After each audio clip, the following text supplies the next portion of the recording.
entender o que é o carnaval brasileiro. Né? É dificílimo.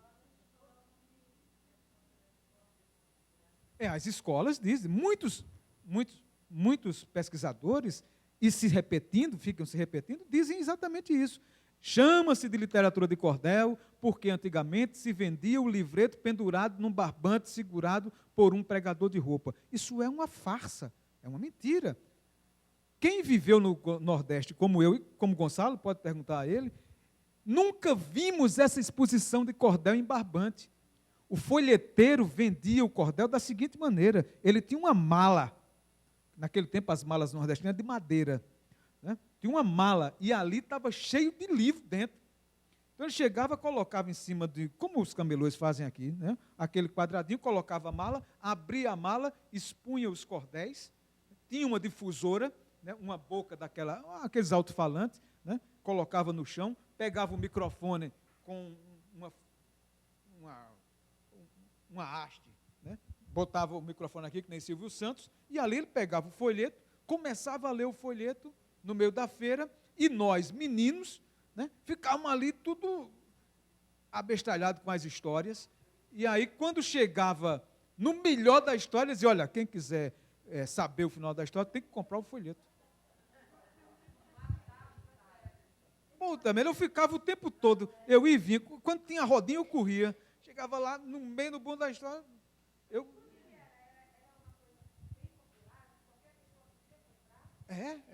baratíssimo, R$ 1. É R$ 1, é R$ 1, é R$ 1.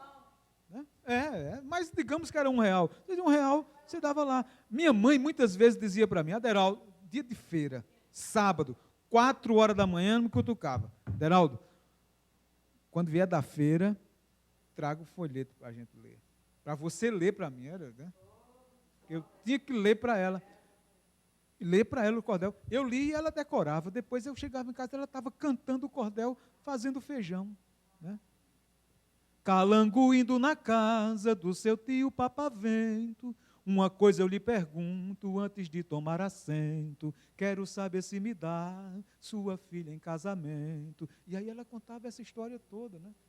Eu ouvindo, né? Inclusive, eu aprendi com ela um refrão de coco de embolada, que é outra coisa também semelhante ao improviso, semelhante ao cordel, mas que tem as suas particularidades. Dizia: é bonito se olhar, paquete, navio, canoa, e o marinheiro na proa vendo as ondas balançar.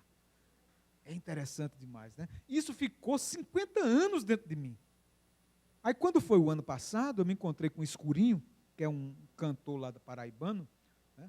Camarada, sabe, arretado, um quebradeiro. Ele disse: mas Aderaldo, eu estou querendo um coco para abrir meu próximo disco. Tu faz? Eu faço. Botei esse refrão. Agora está perpetuado. Pronto, perpetuou. Em maio agora vai ser. Que eu aprendi com a minha mãe, que eu não sei com quem ela aprendeu, mas que veio. E agora vai sair no disco. Mas você ia perguntar, não era, Denise? Foi o francês Ramon. Esse termo, literatura de cordel, foi esse francês, foi quem usou. Era um professor. Não. Nesse tempo, antes do professor Raymond Quantel chegar e chamar de literatura de cordel, os poetas e o povo chamavam de poema, romance, ou simplesmente verso, folheto. Né? Não tinha esse termo literatura de cordel. Só que, o que é a academia? O professor da Sorbonne chega e diz literatura de cordel. Lá em São Paulo, falando para professores. Isso ficou para os professores, passaram para os alunos, chegou nos poetas. Os próprios poetas hoje cometem essa mesma gafe, pendurando, dizendo que estão fazendo cordel. Todas as vezes que eu falo para públicos de poetas, né, que eu questiono isso, né, eles dizem: mas como? A gente sempre viu assim.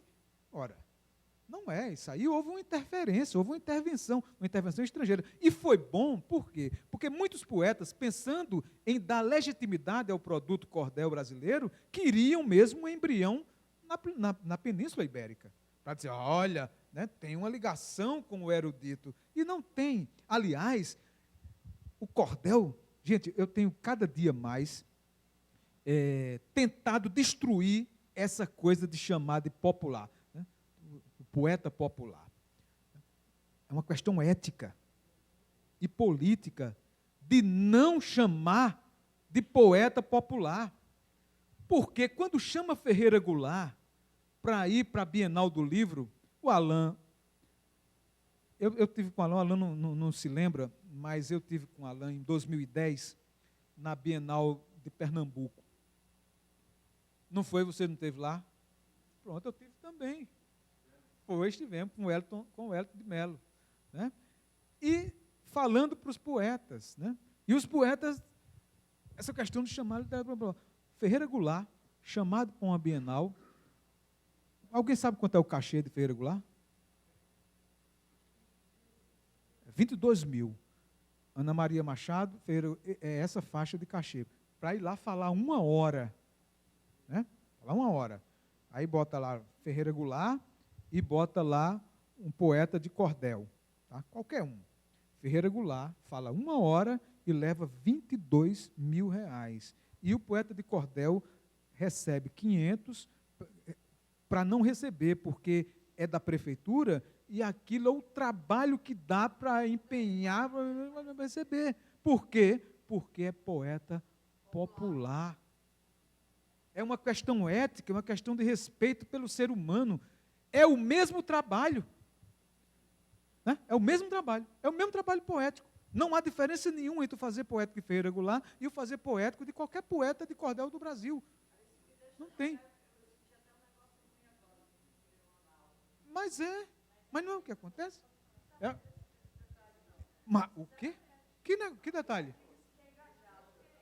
Não, mas olhe, e quando gente, e tem o seguinte, atenção professor, que é professor aqui, todas as vezes professores que chamam poetas de cordel querem que o poeta vá de graça.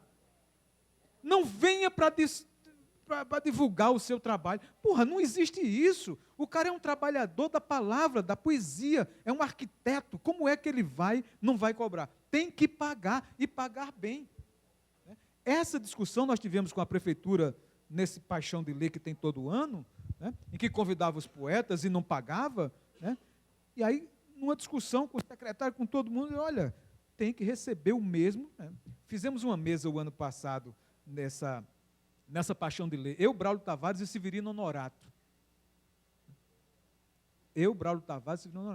O meu cachê foi o cachê de Braulio e foi o cachê do Severino. Para a gente falar 1 hora lá, num debate poético. Tem que haver esse respeito. Tem que haver esse respeito. Se não houver esse respeito, não adianta. Né? Não adianta. Então, eu já não chamo mais o cordel como se chama. Para mim, tem que cair. Literatura popular, isso não existe. Isso não existe. Pois não.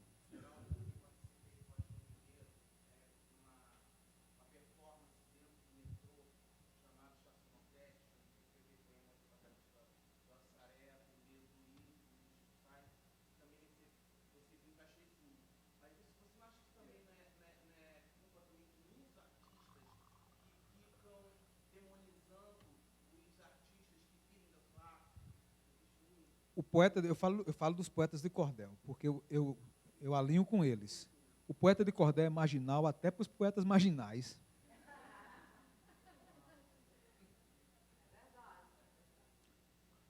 Gosto muito de Chacal. Chacal tem um projeto chamado CEP 20 mil. Eu já fui lá, já falou lá. Mas Chacal nunca levou um poeta de cordel, cara.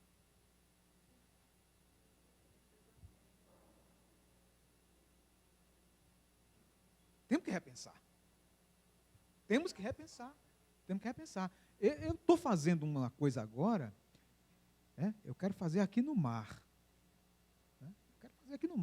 Eu tenho conversar com o Janaína, a gente já mandei uns e-mails para ela, umas coisas, tem gente ali que recebeu, sabe? Nós temos que fazer isso.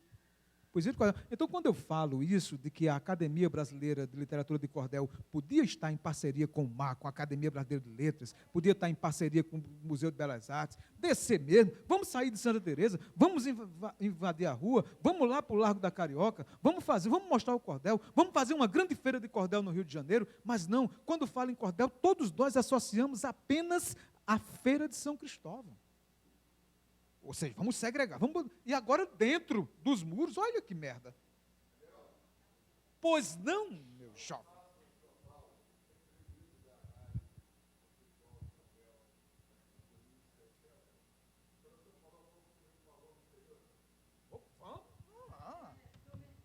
Eu prometi? Vou tirar aqui minha roupa de super-herói.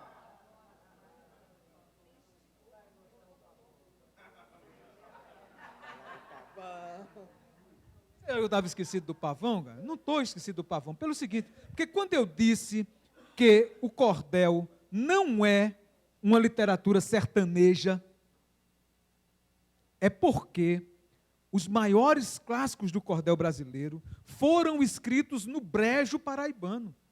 O Brejo Paraibano é a região onde faz frio, onde chove. Eu sou de uma cidade chamada Areia. Eu não sei se Egeu conhece. Você conhece, Egeu? Areia. Tem um grande festival de arte lá, todo ano, festival, durante a ditadura, era o festival de arte lá. Todos os artistas do Brasil iam para lá. Fumar maconha, cagar na rua. Era arretado, bicho. Lá era maravilhoso. Era uma expressão. Era um Woodstock todo ano, a gente esperava. Pô, maravilhoso. Né? E Areia, Paraíba. Oxe, faz muito mais.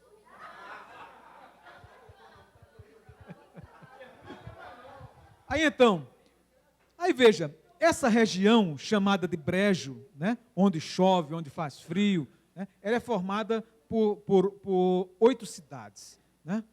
Areia, Alagoa Nova, Alagoa Grande, Guarabira, Pilões, Serraria, Solânia e Bananeiras. Nessas 8 cidades nasceram os maiores poetas de cordel do mundo. Aí eu digo por quê? Em Guarabira, num distrito de Guarabira chamado Pilõezinhos, nasceu José Camelo de Melo Rezende, que escreveu O Pavão Misterioso, né? Que é talvez o maior clássico do cordel brasileiro, que todo mundo conhece, já ouviu falar, que tal. O ano passado completou-se 90 anos do Pavão Misterioso, na cidade de Guarabira. Estive lá na abertura disso aí, fiz um pronunciamento lá, e por acaso, e não por acaso, porque a gente sabe que a história e o mundo sempre dá uma rasteira na gente, estava lá o homem a quem eu comprei o meu primeiro cordel em 1973. Claro, porque eu o encontrei na rua, no sábado, eu fui à feira em Guarabira comer picado, o ano passado. Você sabe o que é picado, né? Picado é sarapatel, né? Comer picado, gosto da feira, tal, fumar um cigarrinho de fumo de rolo. Tal. Aí, tá o cara lá cantando, né? Habitava na Turquia um duque capitalista, pai de 2 filhos somente, o primeiro João Batista, então o segundo filho se chamava Evangelista. Quando eu vi essa voz que estava na minha memória afetiva, lá dentro, eu digo, rapaz, é o cara que me vendeu o primeiro folheto. Aí eu fui lá, e era realmente que ele foi responsável por distribuir cordel ali em toda a região da Paraíba. Está vivo? Aí de noite era a minha palestra. Aí prefeito, deputado, sei quem, todo mundo, eu digo, olha, hoje de noite o senhor vai comigo lá. Ele diz, rapaz, eu não tenho roupa. Não, arranjei não, o senhor vai com a roupa que o senhor tiver. Eu vim buscar o senhor, manda o carro, buscar. Aí quando eu cheguei, quando eu cheguei lá no Sesc, está lá o auditório lotado de gente, eu olhei, está ele sentado na última cadeira, lá, humilhadíssimo daquele povo. Né? Então, quando chegou a minha vez, eu digo, olha, gente, a maior autoridade de cordel aqui presente, né, chama-se seu Severino Folheteiro, que está ali em frente. Por favor, seu Severino, venha para cá, o senhor merece estar aqui. Aí ele levantou. Aí o povo levantou. A hipocrisia é uma merda, né? Uma merda. Aí levanta, aplaudindo. O cara está lá há 80 anos, morando numa casa caindo os pedaços, sem aposentadoria, tendo que ir todo sábado com um carrinho, levando seus cordéis para vender na feira. Todo mundo vendo esse rapaz. Aí nesse dia, aí foi o mote para mim, pronto. Aí eu lavei tudo. Né? Não, porque hoje não dá mais para me expulsar com essa cabeçona, não tem como sair mais. Então, folheto do cordel, o pavão misterioso, né? Lá, o pavão misterioso, 90 anos do pavão misterioso o ano passado. Né? O que acontece com o pavão misterioso? Né? Como eu escrevi, se alguém tiver lido. Né? Muita gente não leu e fala, olha, o pavão misterioso, tal, pensa que é uma ave. Mas imagine, o que o José Camelo de Melo Rezende, esse poeta de cordel, que muitos diziam que era semi-analfabeto, que não sabia ler, que era cachaceiro, como só ser a todos os poetas de cordel, aí esse cara escreve essa história. E que história é essa? Né? É a história da captura, olha, da captura da poesia oral. É a hora em que a poesia oral cai no poço das máquinas tipográficas e toma a vida nos livros. Por quê? Porque o pavão misterioso não é uma ave, como a gente imagina, como muitos imaginam, né? Porque, o pavão misterioso, não. O pavão misterioso é uma máquina. Foi um jovem, né, que apaixonou-se por uma donzela que morava num castelo, e ele não tinha como subir ao morro do castelo, porque não tinha como chegar lá a pé, e aí ele resolve pagar a um engenheiro, lá, ele paga, o nome do engenheiro é Edmundo, ele chega de Edmundo, eu queria que você fizesse uma máquina para mim, mas uma máquina de tal maneira que ela pudesse voar e pudesse ir lá na casa do Duque, que eu quero fazer umas estripulias por lá. O engenheiro vai para o porão, para a sua oficina, trabalha nessa máquina diuturnamente por aproximadamente 3 meses, e aí constrói uma máquina que, em 1923, ele escreve isso. O helicóptero aparece em 1937, é que aparece essa máquina helicóptero. Né? O José Camelo de Melo Rezende coloca essa máquina, o helicóptero, em 1923 ele coloca isso dentro do folheto. O engenheiro faz uma máquina que levanta voo na vertical e sai voando na horizontal. Né? E pousa também na vertical. Que máquina é essa? Que aeroplano é esse? É o helicóptero. Se fosse na França, José Camelo de Melo Rezende era o ícone da nossa literatura de ficção científica. Porque é ele quem cria isso. É ele quem cria. Mas aqui não, é um poeta de cordel. Vale nada. E não é só. O pavão misterioso também tem uma coisa que Spielberg trouxe outro dia, né, que é o Transformer, aquela série Transformers. Né? O pavão misterioso tem um dispositivo, um botão, que quando ele pousa, o piloto chega, aperta no botão, ele se transforma numa mala. Se fecha todinho numa mala. Então, como é que em 1923 o cara tem essa ideia? Né? E não é só isso, ele faz essa máquina, não é para usufruir, não, como Eike Batista faz, para sair daqui e para ir não sei aonde, não. Ele faz isso só com um intuito. O intuito de ganhar o coração de uma condessa. E ele consegue. Né? Ele vai lá em cima, pousa, ela vive enclausurada, né? E ele desce pelas telhas e consegue roubá-la. Olha, gente, ele sai da... Essa história, como vocês que não leram, talvez... essa história se passa na Grécia. Entre Grécia e Turquia, que são hoje 2 nações inimigas. Né? E em 1923, ele coloca o cenário na Grécia, né? Falando dos lugares, né? Tudinho. Então, um analfabeto, né? Um homem que cria uma história dessa, né? Um enredo desse todinho, tal. Então, no Brejo, não foi no sertão. Né? Então, em Juazeirinho, José Camelo de Melo Rezende. Em Alagoa Grande, Manuel da Almeida Filho. Eu coloquei lá também no site das Quebradas. Centenário esse ano de Manuel de Almeida Filho. Manuel de Almeida Filho é o maior poeta depois de Leandro. Ele surge no final da década de 60, entra em contato com o dono da editora Prelúdio, lá em São Paulo, e vai para São Paulo e começa a produzir os poetas todinhos para sair no que hoje chama-se de Editora Luzeiro. Ele começa a intermediar esses poetas. E ele escreve, na década de 60, um folheto chamado Os Cabras de Lampião, que é a mais importante narrativa sobre Lampião do cordel brasileiro. E o que aconteceu com esse cordel?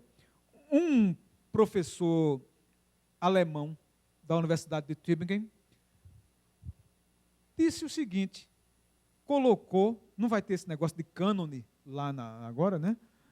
Nas Quebradas vai ter das letras, né? O cânone. Aí o que acontece? Colocou Os Cabras de Lampião, esse folheto de cordel, como uma das mais importantes narrativas do século XX mundial.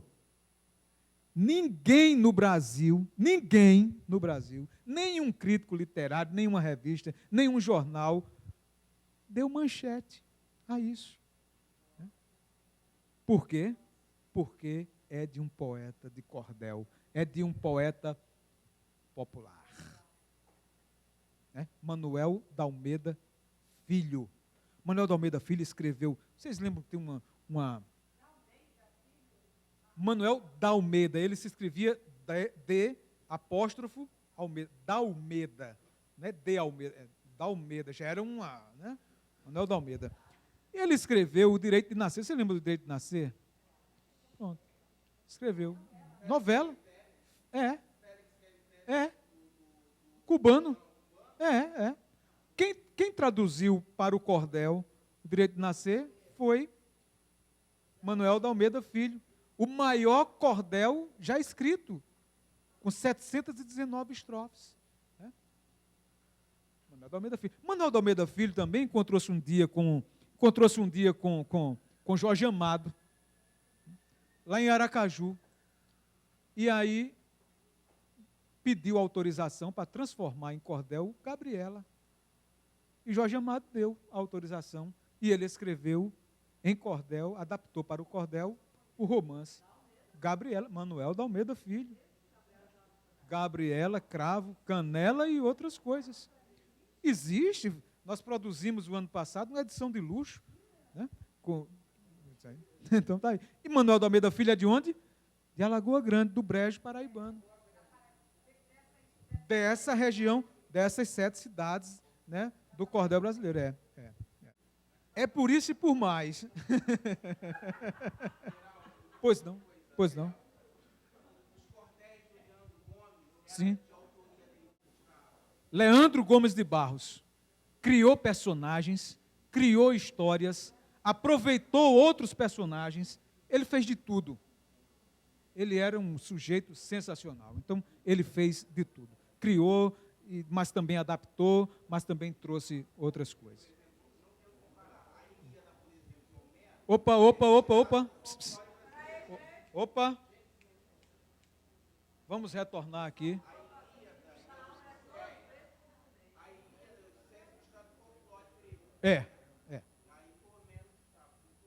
Não, a Ilíada, né, o Leandro Gomes de Barros adaptou temas da história do Nordeste, criou personagens também. O Cachorro dos Mortos o Cachorro dos Mortos, gente, de Leandro Gomes de Barros, para a gente.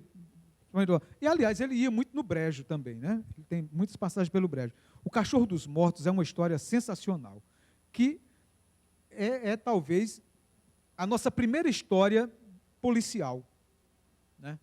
Quem cria é Leandro Gomes de Barros. O que acontece? Há uma família vivendo no interior da Bahia, e aí tem uma jovem muito linda e mais 2 irmãos. E aí um sujeito malfeitor se apaixona por essa mulher e quer de todo jeito namorar com ela, e ela diz não. E aí ele a assassina. Ele mata né? Mata ela, mata o irmão, o pai morre também de desgosto, a mãe também morre, né? E aí acontece o seguinte, esse assassinato foi produzido na presença de um cachorro da família.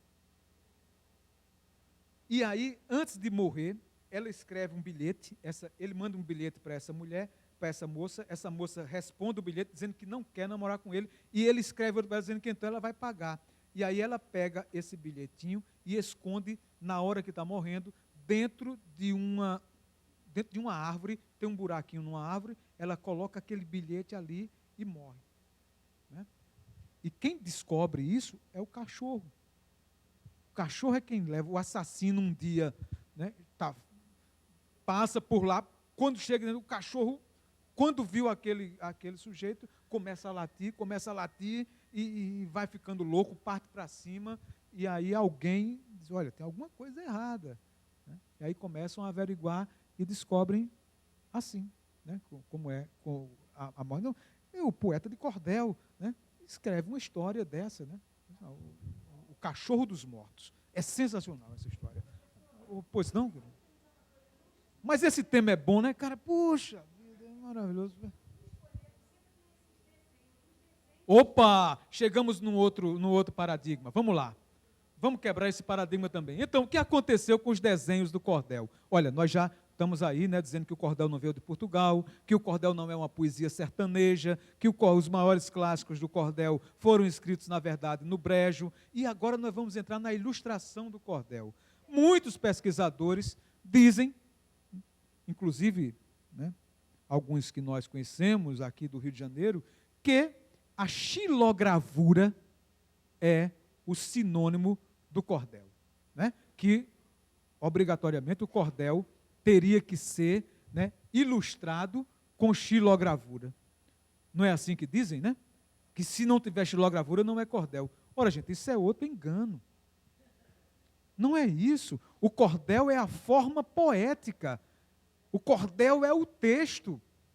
E, como tal, ele pode ser ilustrado por qualquer coisa. Aliás, como o Alan da Rosa disse ainda há pouco, a editora Guajarina, a grande casa publicadora mais importante lá do Norte, nunca utilizou xilogravura na capa dos seus cordéis. Porque lá já se sabia que a xilogravura não é sinônimo de cordel. É apenas mais um método ilustrativo do cordel. O cordel começa, aliás, sem nenhum desenho na capa. Apenas o título e o nome do autor e o preço. Né? Só depois, aí, na década aí por volta de 1920, é que aparece uma xilogravura dentro de um folheto de Leandro falando de Antônio Silvino, né? Dentro. E depois, muito tempo depois, já na década de 30, é que aparece a xilogravura. E por que a xilogravura vem aparecer no cordel aí na década de 30, sendo que o cordel criou-se a publicação do cordel no final do século XIX? Porque em 1929 houve a grande quebra da Bolsa de Nova York.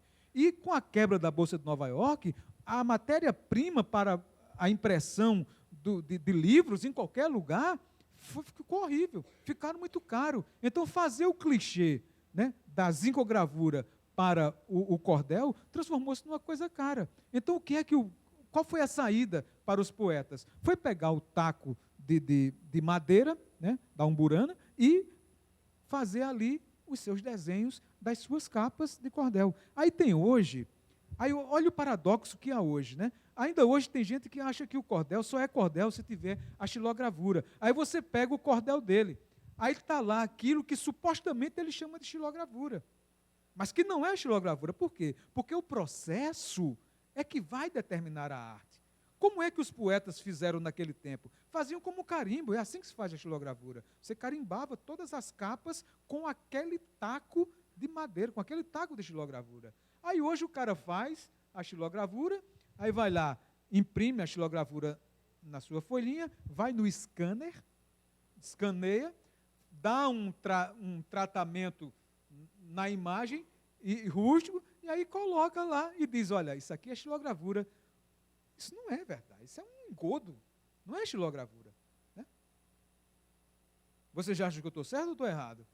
não é mais xilogravura. A partir do momento que passou para a reprodução pela máquina, né, pela máquina eletrônica, deixou de ser, porque você foi lá no Photoshop, você escureceu, você passou ali uma borracha, você passou outra coisa, meteu uma letra, né, já produzida por alguém em algum lugar. Então, gente, não é xilogravura mais.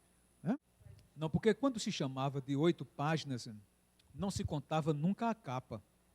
A capa é uma outra coisa. A capa... se fazia a capa também.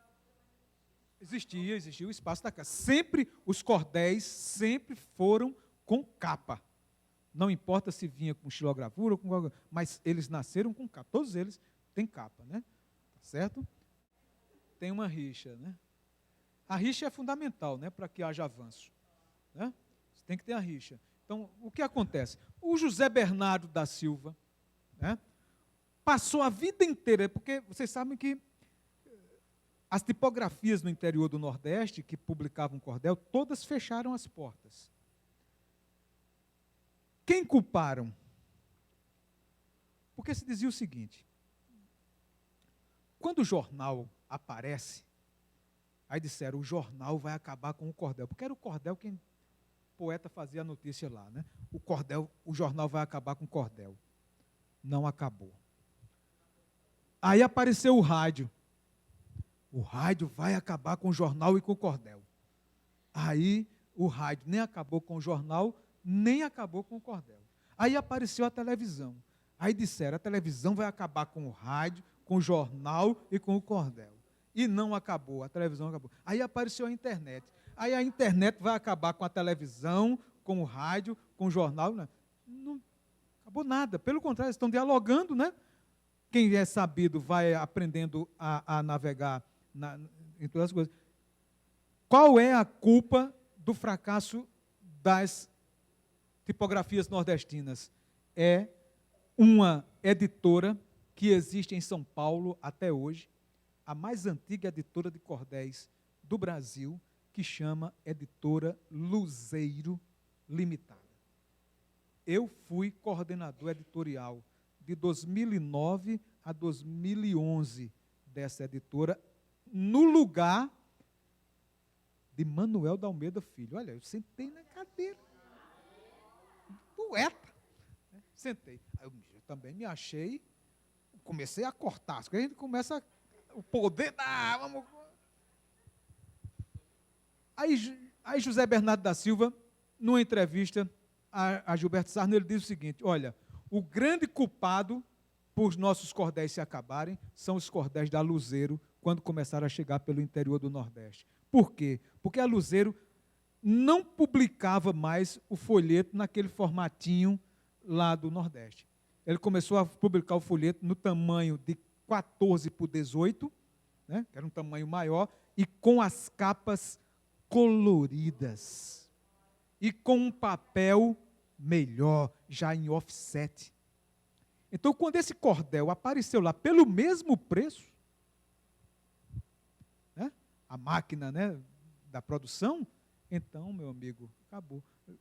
José Bernardo diz exatamente isso. Olha, nós não temos condição de concorrer com a Luzeiro, porque nós não temos papel, nem temos como fazer essas capas.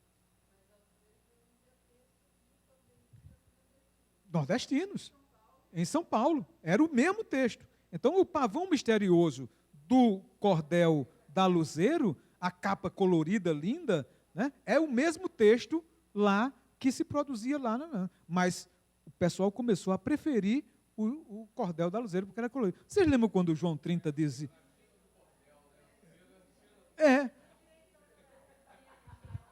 Os direitos autorais. A questão é outra coisa interessante. Vamos também. Vamos. Como é, Alain? Também, cordéis em quadrinhos, né?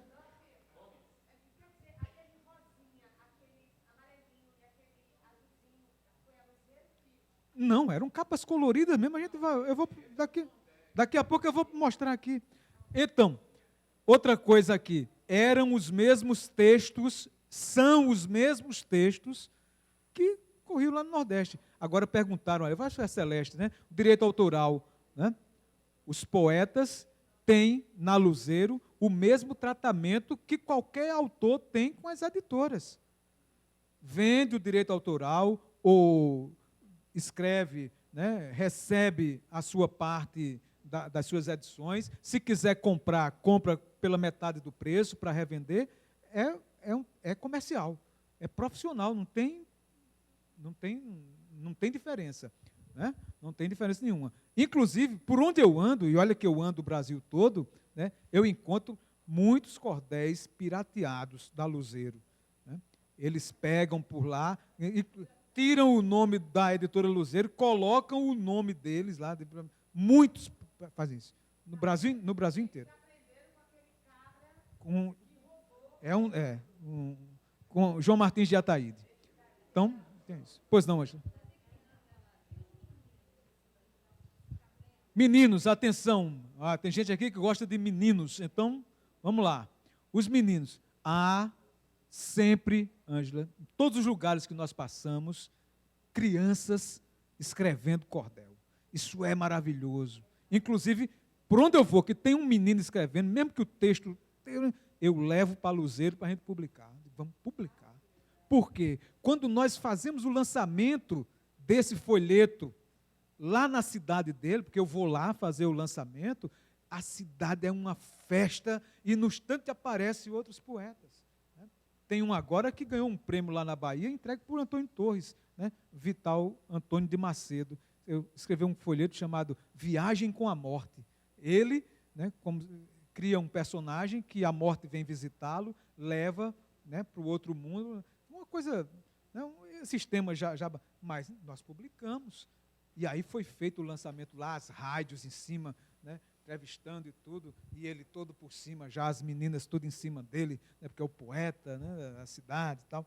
Então tem esses quadros que são formados mesmo. E nas escolas, né, as escolas tem agora mesmo a companhia acho que a Companhia de Eletricidade do Rio Grande do Norte promove anualmente um festival de cordel nas escolas. Então o sujeito escreve o cordel, o melhor cordelzinho, né, do ensino fundamental, do ensino médio, né, recebe um prêmio em dinheiro e mais a publicação do cordel.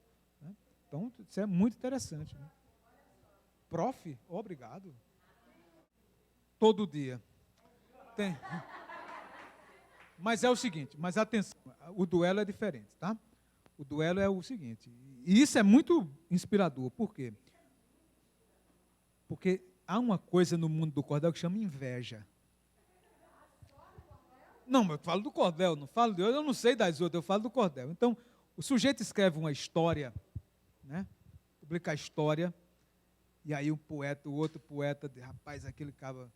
Primeiro ele diz que não presta, que está ruim, né? Mas lá dentro dele, a competição, aí ele vai escrevendo, né? Então tem muito disso, essa competição é boa. E havia um modelo de cordel, antigamente, que esse sim era a peleja do cordel, chamava o marco. O que é o marco? O marco é o seguinte, o poeta, dentro do seu folheto, o objetivo era construir um edifício que fosse impossível de outro poeta derrubar. Então ele dizia, o meu edifício tem não sei quantos pés de fundação, é feito de ferro, feito não sei de quê. O próprio Leandro escreveu o Marco Brasileiro, que ninguém conseguiu derrubar. Né? Então, o marco. Isso era uma disputa que tinha. O sujeito fazia um marco para um outro chegar e derrubar o marco e escrever um marco maior ainda. Então, tem essa tradição dentro do cordel, essa disputa do cordel, né, dos poetas, uma disputa bem salutar, né, que chama do marco. Tá? O marco brasileiro, se vocês puderem, procurem na internet, o Marco Brasileiro de Leandro Gomes de Barros. Né? Ninguém conseguiu derrubar. Leandro Gomes de Barros. Esse é o papa do cordel. Então tem isso também. Bom, vamos fazer o seguinte, eu acho que vocês... Pois não, querida? A mulher é linda, é maravilhosa. Muito bem. Outro tema aí, que são as mulheres no cordel. Olha, é muito bom a gente falar assim, porque você vê que há todas as preocupações interessantes. A gente vai esquecendo, né? Olha, em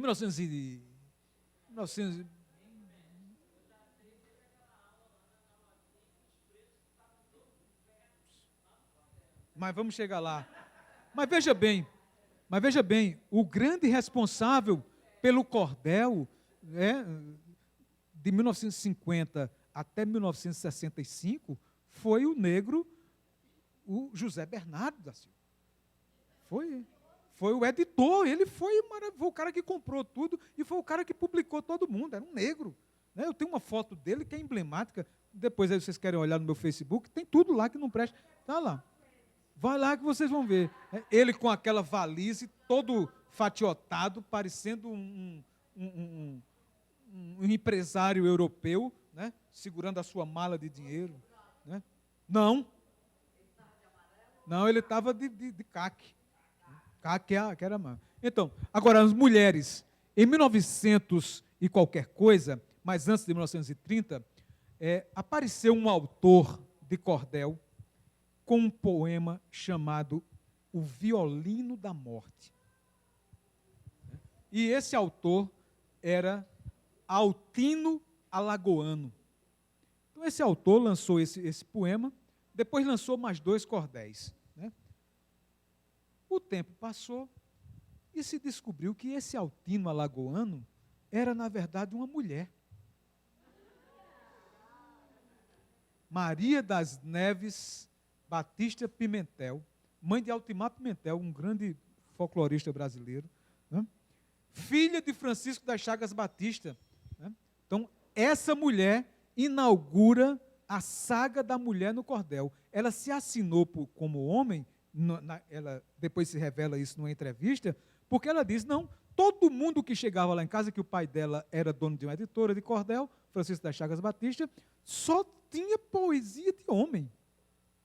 Se eu tivesse colocado o meu nome, eu não venderia nunca o meu cordel. Porque havia o preconceito contra a escrita feminina. Aliás, a senhora Dupré, né, grande escritora, né, brasileira, que era conhecida como Senhora Dupré, não tinha, porque era por conta do marido. Né. Teve um caso muito clássico da Academia Brasileira de Letras, em que a mulher foi eleita para a Academia Brasileira e quem assume é o marido. Pesquisem isso. Tá? Vocês vão ver, são essas histórias que acontecem. Então, a mesma coisa que acontece na poesia oficial, acontece... Agora, o Alan da Rosa falou ainda há pouco que lá no Crato tem uma força grande de mulher, e tem mesmo. Eu estou trabalhando um autor agora, que você conhece, que é Joseni Lacerda. Joseni Lacerda é sensacional.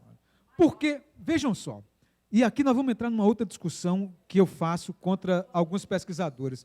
Existe uma tradição de pesquisadores aí que querem fazer uma classificação dos cordéis por ciclos e por temas. Eu acho isso um absurdo, porque para mim o cordel é literatura, é poesia brasileira, então não tem porquê. Ciclo é coisa de folclore. Né? Não, mas aí não é ciclo. Aí são escolas literárias que realmente acontecem mundialmente. Né? Então, são os autores daquela época. Ciclos é o seguinte, quer dizer, tem ciclo do cangaço. Né? Aí, todos os cordéis escritos sobre cangaço estão dentro desse ciclo. Né? Ciclo do diabo logrado. Né? Então, todos os que falam do diabo estão dentro desse ciclo. Ciclo de Carlos Magno. Então, todos os cordéis estão dentro desse ciclo de Carlos Magno. Eu acho diferente, porque como para mim o cordel é literatura, então nós temos que classificar o cordel por gênero literário. E eu estava falando aqui da Joseni Lacerda pelo seguinte. O que foi que aconteceu?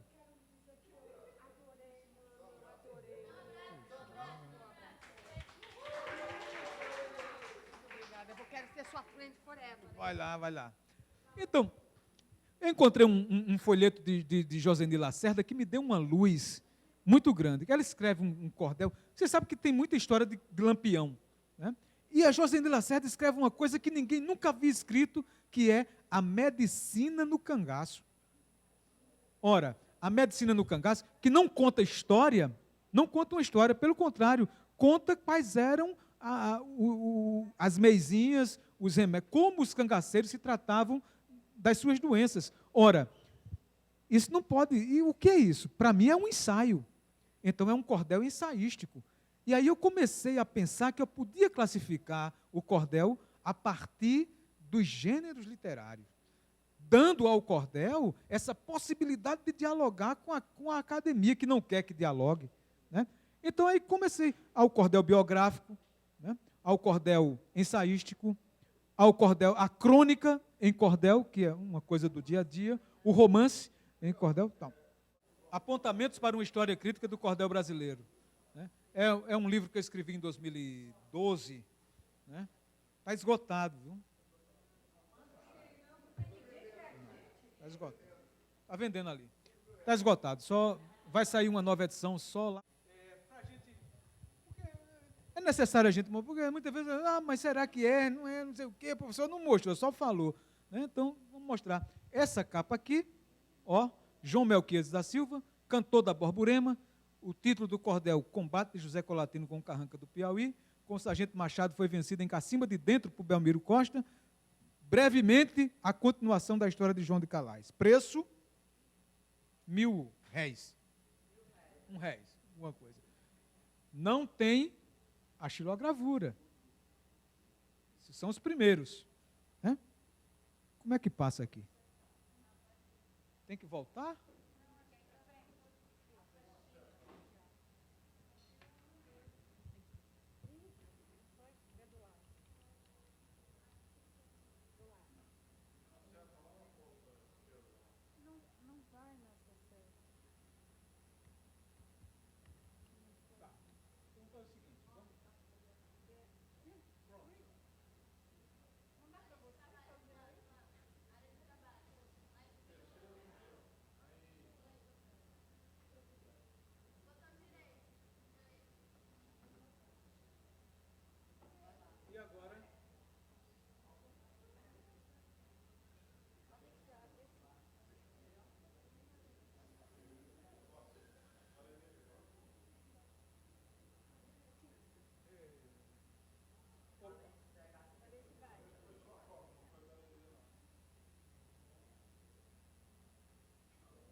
Muito bem. Então, não havia ilustração no início, né? Cordel sem ilustração. João Melquiades da Silva é o mesmo que roubou. O cordel tem muito disso, tá? João Melquiades da Silva roubou o pavão misterioso de José Camelo e começou a botar o nome dele, né? E só depois de muito tempo é que foi descoberto. 1923, né? 1923. João Melquiades Ferreira da Silva, História Sertaneja do Valente Zé Garcia. Esse aqui da Guajarina, tá? Que o Alan da Rosa falou ainda há pouco, né? Vejam que a ilustração é uma ilustração de ponta de lápis, né? Olha aí, Histórias do Norte, né? O romance do pavão misterioso, o valor da honestidade. Olha o pavão aqui. O desenhista, o ilustrador, achava que o pavão é realmente uma ave. Aqui, As Grandes Aventuras de Armando e Rosa, conhecidos por Coco Verde e Melancia. Olha, muito antes de se inventar esse negócio de nickname, tem negócio de nick, né, negócio, antigamente tinha um sistema, não sei se Egeu se lembra disso, não tinha um sistema de comunicação, era o IRC, né?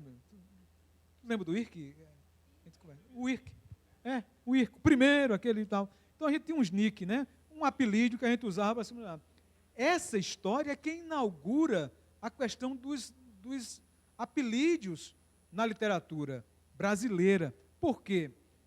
Eram dois amantes, dois jovens que se amavam, de famílias inimigas, não podia haver entre eles. E aí eles marcaram um lugar onde eles, era uma pedra, onde eles escondiam os bilhetes um para o outro. E para ninguém saber quem era que botava, um resolveu se chamar Coco Verde e ela resolveu se chamar de Melancia. Então, ela escrevia e assinava Melancia E ele escrevia e assinava Coco Verde. Armando e Rosa.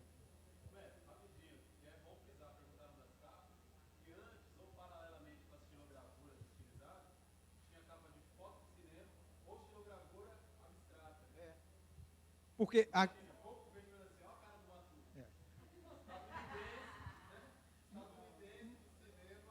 porque quando o cinema aparece no Brasil, então os editores começam a aproveitar os clichês cinematográficos. Mas isso só vem provar que a xilogravura não é a arte ilustrativa por excelência do cordel.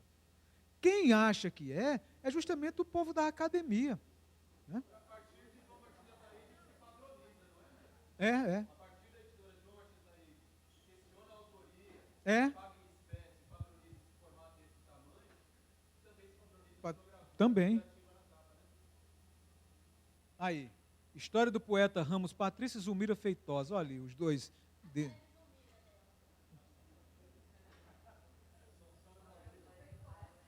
Os Martírios de Lelena.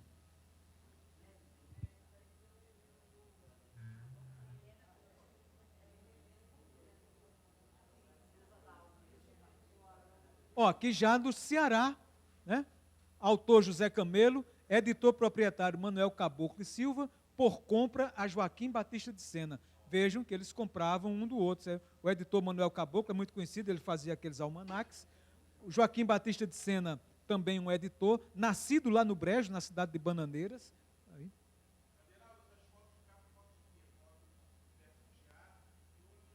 Não, isso é de filme. É de filme. A verdadeira história de Joãozinho e Mariquinha. Aí. Uma das primeiras, né? Também da... A peleja de Chica Paculu com o cego Victorino. A sujeição dos brejos da Paraíba do Norte. Isso aí foi publicado na cidade de Guarabira. Guarabira é Paraíba. Guarabira é ali na região do Brejo mesmo. Foi um grande foco de cordel. Livraria Lima, né? Que era do José Pontes. Tem. Essa é a capa tradicional do Pavão Misterioso. A Estrela da Poesia era o nome da gráfica desse poeta chamado Manuel Camilo dos Santos, que tem uma história muito interessante, porque foi ele que escreveu um folheto chamado O País de São Saruê. E esse folheto é lindo, mas aconteceu um problema com ele, que é o seguinte: o documentarista... Gente, está me dando um branco, eu tenho que tomar fósforo. O irmão de Walter Carvalho. O irmão de Walter Carvalho, Vladimir Carvalho. Vladimir Carvalho produziu um documentário chamado O País de São Saruê, mostrando o problema da seca no interior do Nordeste durante a ditadura. E esse filme foi censurado, foi preso e só foi liberado na década de 80, né? Por conta... E aí acabou que o folheto também de Manuel Camilo foi proibido também, porque os militares não sabiam distinguir uma coisa da outra, né? Olha aí, a vitória dos aliados, a derrota da Alemanha e a influenza espanhola. Né? Já da Popular Editora, 1918, olhem, que essa influenza espanhola é aquela que matou Leandro Gomes de Barros, em 1918. E Francisco das Chagas Batista era um amigo íntimo de Leandro Gomes de Barros, e escreve isso aí. Aprígio Coutinho e Neuza.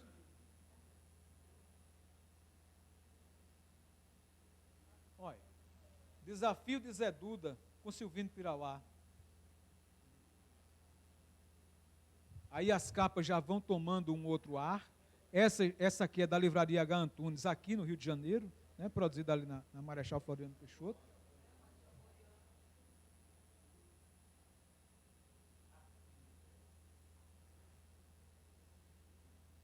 As capas da Luzeiro.